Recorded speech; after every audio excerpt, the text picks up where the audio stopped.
1460 WVOX. Stay tuned now for the Racing for Heroes radio show with host Brett Morash on 1460 WVOX. All right, Racing Heroes fans, it is Brett Morash. We are here at WVOX 1460 AM worldwide on VOX.com. And we're still trying to get Facebook Live to go, but normally we're there as well. So with that, we have some amazing guests today. Our first guest, no stranger, Racing for Heroes Radio, is Jim Long Jr. of the Steel Block Bandits Dirt Late Model Challenge. And he is now in their second year. This is great. Coming out of COVID, they just hit it out of the ballpark. So, Jim, how are you doing, my friend? I'm doing well. I hope you are. I'm doing fantastic. I mean, it's a little bit of a dreary day up here in New York, but I'm sure it's going to be an awesome day as soon as we get going here with Race Heroes Radio. I'm sure. Yeah, it's a little overcast down here. Expecting some rain this afternoon down here. So, but every day can't be Christmas. That's true. That's true. It makes you like nice days. Actually, we were out last year, Memorial Day at Lucas Oil Speedway, and we had torrential rain out there, and it was just always amazing to me to watch the work that goes into getting those tracks prepared, especially after a rainstorm. Yeah, no doubt. And they're very, very blessed. They have, all the equipment and multiples of the equipment they need to make that happen. So that's always cool to see. Well, the coolest thing I saw, though, was the sheep's foot machine to turn up the dirt. I just thought that was incredible. Yeah, sheep's foot, they serve a lot of different purposes, but a track is when they get through with that thing and it's poked holes in it and that track's laid down smooth, it sure looks nice. Oh yeah, for sure. But let's get to Steel Block Bandits Dirt Late Model Challenge. So we'll just call it Steel Block for Bandits for now. But tell us about what's going on year 2. Yeah, we've had 3 events so far. Man, we've gotten off to a great start. Our first race, we had 39 cars. We had 37, and that was at Halifax County Motor Speedway for the Mark Batten Memorial. And then we went to Sumter, South Carolina, and we had 37 cars. And then we just got back a couple weeks ago from the beautiful Smoky Mountains there at Smoky Mountain Speedway in Maryville, Tennessee. And we had 37 cars there as well. So we've had a great start to the season. We've got 15 guys that have made every event so far. So we're excited about that. Would have been 16, but our boy Evock got held up coming back in from the West Coast at the Smoky Mountain weekend. But 15 cars that have made both events. And we're getting ready in 2 weeks, May 20th and 21st. We have our first doubleheader weekend of the season. May 20th will be at Carolina Speedway in Gastonia, North Carolina. And then a couple little ways up the road will be the next night, May 21st, will be at Friendship Speedway in Elkin, North Carolina. Yep. So we're excited about that. Looking forward to another big car count. Well, I think, and Mike's looking forward to coming out there as well, because we were talking about that just the other day, because he's really only 19th in the point standings. I was counting up today. So he's doing okay, given that he's only been in 2 of 3 races. Yeah, Mike's getting better every weekend out. Mike, and I know he went and raced down at Lakeview, South Carolina last weekend. And Mike, you can see him getting better every time out. He just needs some more laps and some more seat time because, it's not like racing at a weekly racetrack. I mean, like when we were at Smoky Mountain, you got 37 cars and you're whittling it down to a 24-car starting field. Yeah. So there are no squirrels in the field. I mean, it's tough. It's tough to make that show. Mike, he just needs, you're racing against the best of the best. He just needs a little more seat time. And I think here in the next couple of races, he'll be definitely, find his groove and find out what he needs in the car. And so there's just a lot to it. Well, he's on right after you. So we're pretty excited to have Mike on, obviously, talking about racing, but also what's going on with RFH, some new stuff. I heard the other day, though, he scraped the wall a little bit. He wanted the track to be a little bigger than it was. And I heard his car is down in Fayetteville land getting repaired down at, what is it? Longhorn Chassis. Yeah, I hadn't heard that, but there's no telling you'll have that in big time auto racing. You bet, you bet. Well, he's looking forward to, I think towing that trailer out to Missouri and trying to get in some of the races out there too. So I think we're pretty excited. Yeah, Mike's a great guy. We enjoy having him on tour. I know he wants to be more competitive, and I'm sure that he will.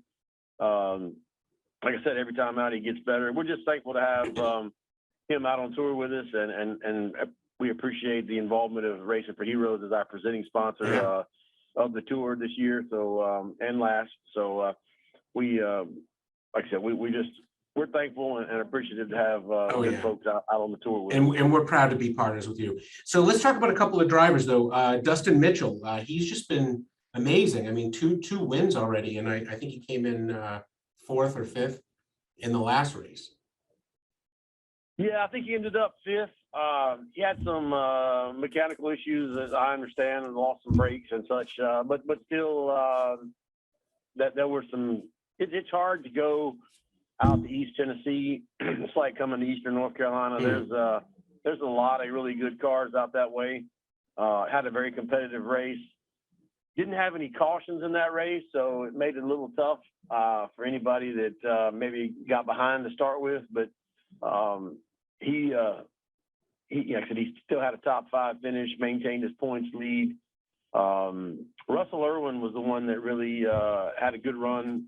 Russell's kind of been, of course, he got in a first lap crash in practice at Halifax, our first race, and then just didn't run well at Sumter, but he finally got on track. Russell's our defending champion, so he ended up 2nd at Smoky Mountain. Gotcha. But our feature we went 40 laps caution free. I think it took about 13 minutes to run the whole feature. So it's a little, like I said, it was there was no time to rest. Well, that's fast and furious right there. Yes, sir. Yes, sir. Yeah, but, and Cameron Weaver came out and did really well. I saw that too. Yeah, Cameron just was a class of the field. He ended up winning the show. His dad, of course, just a superstar, Randy Weaver over in Eastern Tennessee, but Cameron certainly following in his dad's footsteps. But yeah, he pretty much put the smack down. He lapped up to about 9th place in the 40 laps that went green. So Cameron put on a good show. But like I said, we had most of our bandits, our full-time bandits, made the show. We had a few that had some issues and didn't make the race. But it's like I said, when you go into these areas, it's you're racing against the best of the best in that area. So it's these shows are tough to make. It's not for everybody. No, for sure. And I'm very excited to see Robbie Emery doing so well, because he's been on the show before. He was a rookie last year, and he just is doing pretty good. I mean, I think he had a bad showing the last race on the 23rd, but it sounds before that I think he did pretty good. Yeah, Robbie is he and his family are great to have out on the tour as well, and he didn't have the showing that he was looking for at Smoky Mountain and failed to make the race up there, which definitely hurt him in the points. But it's a long season; everybody's going to have trouble. And the good thing about our point system, even if you don't make the show, you get show up points just for coming and attempting the show, and it's only a few points. It's only a few points less than what you get for finishing last at an event. So it definitely doesn't just absolutely kill you, in the points when you don't make a show. So, but showing matters, and I think that's important. Yeah, absolutely. And then I'm just trying to think who else we've had, because Brian Strickland's doing great. I think Tyler Bear and some of the other folks. Willie Milliken, we've heard that name in the past as well. Yeah, we've got a good group out there on tour. Tyler Bear has been quiet, just solid, and finds himself, I think, somewhere around 5th in points. Willie has had speed this year, just has not had much luck. So he's struggling a little bit right now. But, yeah, we've got a good group of people. We had some newcomers. Jay Sessoms is doing well, and Dan Brewer. These are two guys that have been around for a while and decided to come out on tour with us, and they're doing well. So we have a great mix of racers. But like I said, Dustin has certainly been the class of the field so far. Oh yeah, for sure. And I think just right now, was it number 2 is Derek Quaid. I think that just shows you that. I mean, because I think he's had one pretty high finish, but he's consistent. Yeah, Derek, I'll tell you, Derek's an underrated racer. I mean, he's not from our area. He's from Maryland. And so a lot of people don't really know much about him. But a couple things, Derek has proved himself on these tracks. A lot of these tracks, he's never seen or never been to. Oh, wow. And so last year he would get behind in qualifying and just played catch up in the feature, but he was always coming forward. This year he's qualifying a little better and running consistently, but Derek's someone that's definitely a threat to win on any given night. And the other thing I'll say about the Quaid clan is I don't think anybody has any more fun than the Quaid crowd at the racetrack. They travel with a lot of people come from Maryland with them, and man, they set up camp with their motorhomes and they have a blast. No, that's the way to do it. Yes, sir. They're there to race and they have a great time, before and after the race. So if you're ever looking for a good time and a good laugh, you go hang out with the Quaid crowd. Oh yeah, no, that's amazing. Yeah, so a little shout out to them, Marylanders, huh? And then I guess Brian Strickland, he's kind of in fourth right now. He's doing really well, but just great season. Mike's actually waiting. So, but any final shout outs for some of your partners or sponsors? I did want to mention we have some news we announced last night.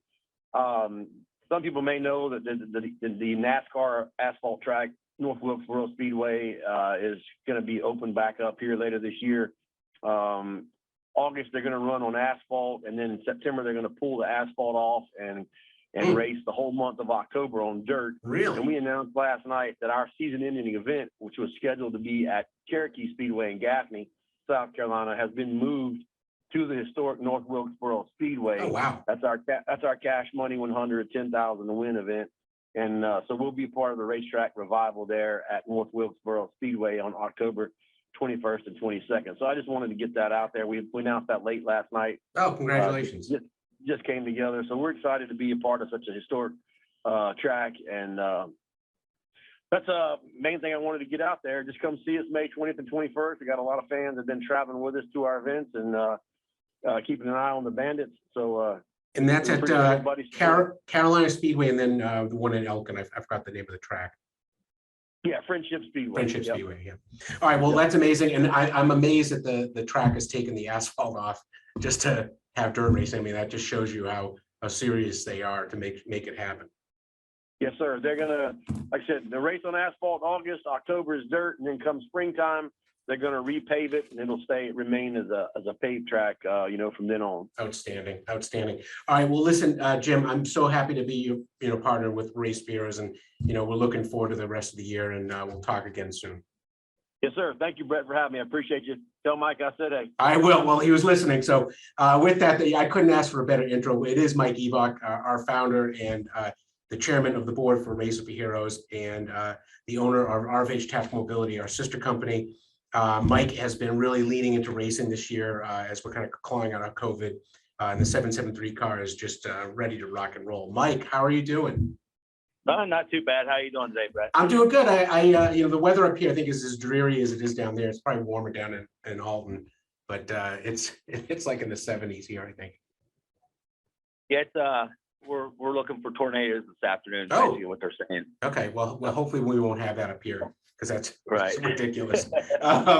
So, hey, listen, Jim said we were talking about you earlier. The 773 car, you've been on the track twice, at least with the Steel Block Bandits. And you had one race where you actually participated, one on the 9th, and you're ready for this coming 20th and 21st back to back. Yeah, we're getting everything prepped.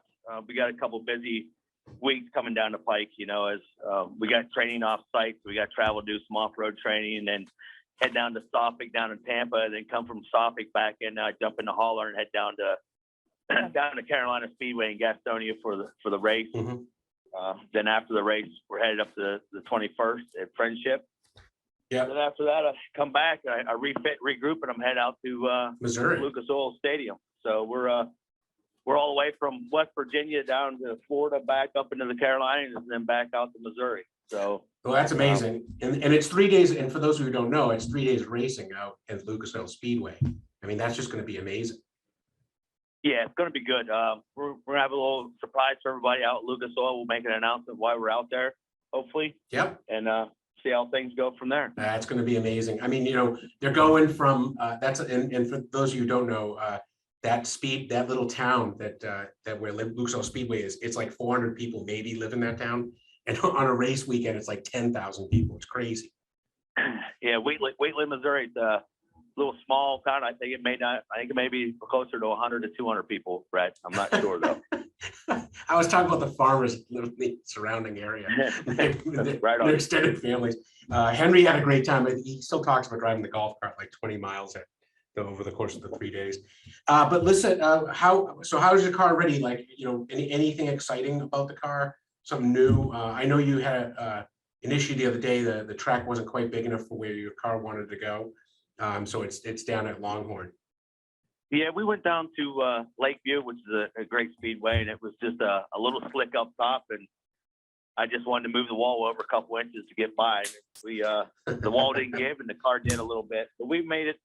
I did a wrong call on the tire. I didn't put a hard enough tire on the right rear. We burnt through with a lap and a half to go. Yeah.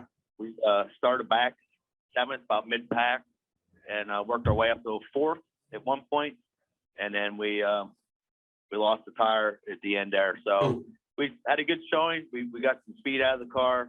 Driver just needs some seat time, and we just got to work on setup on the car. We're not that experienced with the late model setting it up, but we're getting there. But I think that's important though, Mike, is that a lot of people don't realize that there are actually different tire compounds, even for dirt car racing. It's not just one side type of tire with tread on it. Right, exactly. Now there's different compounds and just a bunch of different stuff you can do with these tires, different groovings, different patterns. And you just got to read the dirt. You got to read the track. You got to read the temperature, see the moisture. There's, you need to pay attention to how much rain you got to the week. When it cools down at that track, does the moisture come back up into the track at night? If you're down in Florida, is it during high tide? During high tide, the track's going to get a little moisture in the evening, and low tide, it's going to be drier. There's a lot to it that it's not just going out there and hammer down, and turning right, even though you're going left. Yeah, no, and because even when we were out in Wheatland last year, we had those torrential rainstorms, and it was just amazing to me watching the amount of effort going into making sure that track was just right for the events that evening. Yeah, and Wheatland, the Lucas Oil out there, of course, that's a premier facility, Sure. But you've seen all the work they put into it. There's a lot of work that goes into track prep for these track promoters. People don't understand it, and then, if the racers had just understood and went and prepped the track for a month and learned all the seat time you get on a tractor or in a water truck, they'd have a little appreciation and wouldn't hound the track promoters so much as they do. I couldn't believe it. It was like I watched that for like 4 hours while they were prepping that track. So the people that are actually track maintainers, just God bless them, because that's just hard work. And I don't know if I could do it.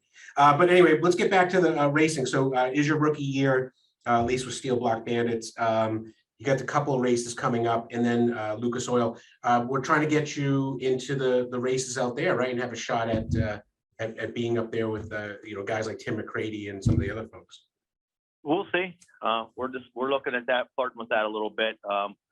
The Steel Block Bandit, we missed the show over in Smoky Mountain.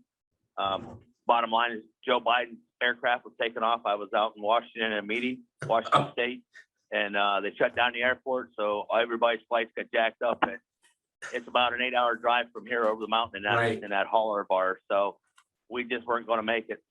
I didn't get back till about 12 hours past what I was supposed to. Well, it's a tough day when the president's plane messes up your racing. That's probably the worst excuse I've ever had to hear. That's like a real excuse. Yeah, of all the things Joe Biden messed up in my life, why do you have to do my racing also? You know what I'm saying? I can understand the fuel, but come on, man. Right. Yeah, don't mess with the man's racing. It's ridiculous. That's right. Oh my gosh. All right, hey Mike, I do want to have an opportunity though to talk about some of the big things that are coming up at Race of Heroes. In particular, we have a brand new team member, Joshua Babb, who's just been hitting it out of the ballpark every day, working real hard to really bring the Health and Wellness Center to fruition. Can you talk a little bit about that? Oh yeah, Josh is awesome. Him and Dr. Ricky Camp have been and Arian and Darren and everybody's just been digging full bore into this wellness center. We started breaking ground on it. Josh's and Sylvia and Ray, there's just so many people involved with it that have the experience with this. I call it unconventional medicine because it's outside the norm of giving you a prescription and getting a pill. Man, we're moving forward. Like, we already have a sponsorship package ready. They've got, we got you working on grants and just, it's moving forward pretty quick. And as soon as it pops, it's going to be good. Josh has been such a great asset. When I asked him to do something, and he's so savvy, it's unreal. And between you and I and everyone listening, Josh has been there every race, changing tires and prepping the car, and he's really got into the race car quite a bit. No, he's just been great, and he's always like when I ask him a question, he is back to me like in 2 seconds with like a thoughtful, excellent answer. I mean, he is just the best. But I think it's important though, Mike, is that if there's companies out there that are listening about the sponsorships, there's opportunities for them as well to get this type of connection to the medicine that Doc Camp's providing. Can you just kind of describe the sponsorship a little bit? Yeah, so Josh has 3 packages, and essentially you can, if a sponsor comes on board at different levels, and I can't remember what the prices are, they get their health care for life at the facility. That would mean for them and family members, or them and their companies, their employees could come into our health and wellness and get seen for the life of the facility, the life of them, whatever comes first type thing. Well, this will be going on long after you and I are dead. So I think right. No, but it's one of those catch-22s, when someone says, lifetime warranty, life of what?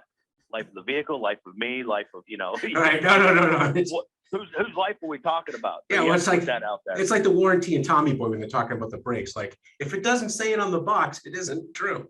So right, exactly. No, but I think this is important, right? Because I when you really think of it, right, as things are going on, there's more and more boutique medicine out there, more and more targeted medicine that is individualized, and the ability to have the access to that by getting in on the sponsorship right now is just amazing. And I think it's just something that, any corporation or especially anyone who is really worried about their own personal health should really be thinking about. Oh yeah, you can't. I mean, to be honest, if you own a business and you come in and we'll say donate $300,000 and you get that wellness center for you and your employees, that's priceless, because now you got Dr. Camp on a phone 24/7, and I encourage everybody to call him at 02 in the morning. But you know what I'm saying? Yeah. Yeah, so you got Doc Camp on the phone 24/7. You've got blood draws. You can drop into the gym and hit the hyperbaric decompression chamber. You hit the cryotherapy, and then, there'll be a massage therapist, the whole 9 yards there, and eventually acupuncture and all that good stuff that actually works and helps you out rather than popping a pill and get back after what you do. Absolutely. And for anyone out there listening, if you go to Race of Heroes website, which is www.racingforheroes.org, you can take a look at our website talking about the Health and Wellness Center. If you email info@raceofheroes.org or BabJ at the same handle, we'll be able to get you the information you're looking for, and hopefully get you spun up pretty quick. But yeah, it's going to be good, Brett. It's going to be good when it's done. No, it's amazing. I mean, I think this is, years of, your leadership, and, Darren, of course, as well, really thinking through this, having the right guys on the team, Doc Camp, who, as you know, is in the special forces as a medical sergeant, then went to become a doctor, so he gets it. And then, Joshua, who's just been fantastic since day one. So, I mean, it's just the right teamwork to make that happen. Oh yeah, and then, we got Mr. Garrett and Colin Garrett also. I mean, it's just, we got a good team, a good, last night, we had our monthly meeting, our co-monthly meeting for the board meeting essentially, and going over everything we got going on. I mean, we're busy, we're swamped, and we're trying to get through the year and see how we turn out. We'll flush everything out on December 17th when we have our charity laps and our gala. Yeah, and beer and call it a day. Yeah, and I think that's another one too, is that those folks out there listening, is that we are having a gala at Virginia International Raceway. It's going to be amazing. It's going to be different than any gala you've been to. It's going to be more like a blue jeans and bourbon and bonfires than the Met Gala with all those crazy dresses and stuff. So it'll be awesome. It's going to be an active gala, so you get to drive your race car or your And- off-road truck during the day, and then we all get together for dinner and talk about what we did for the day. That's right. And then No shower you know, required. Just no shower required. no shower required. It's gonna be amazing. Hey, Mike, we're in the last minute of the show. Any last shout outs before we go to the theme song? Nah, I just thank everybody. Jim and Donald and Gina Brasher. With the Paylard Motorsports and everybody that makes this thing come true. Longhorn Chassis helping us out. Yeah. We got some stuff going with the rally cars that I'm not sure when I can release all that information, but Soon, yeah. Soon. But we got some great guys coming on board, great organizations coming on board, and I just like to thank everybody for what they do. Absolutely. And I think, Mike, one last thing, our good friend Wayne Castleberry at Lucas Oil Late Model Dirt Series, his dad passed away. And I just want to put a little bit of that in the universe because he's such a great guy. And I'm sure his dad is too. Oh yeah, the Lucas Oil and Wayne are solid. So Absolutely. our condolences to Wayne, and he's listening. If he needs anything, he knows he can reach out to us anytime. Absolutely. All right. Well, Mike, thank you very much for being on the show. We really appreciate it. And with that, ladies and gentlemen, it is the end of our Race of the Heroes show as we go to a little further down the road by the real Doug Lane. All right. Take care, everyone. See you next week.